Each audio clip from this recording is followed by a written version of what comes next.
Hello children, welcome to Anita's channel. Hope you all are good and enjoying your classes. So it is rhyme time.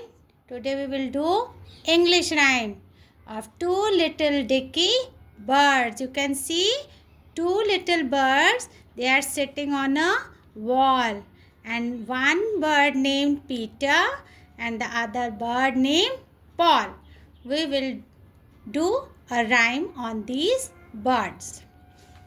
So say two little dicky birds sitting on a wall, one named Peter, the other named Paul. Again say two little dicky birds sitting on a wall, one named Peter, other named Paul.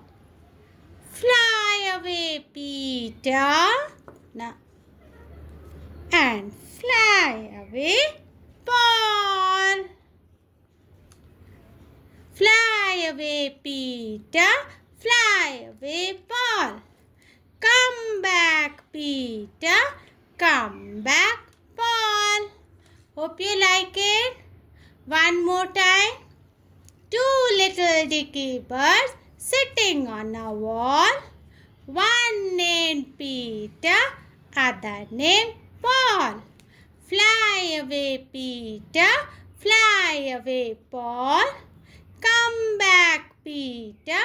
Come back, Paul. Hope you like my video.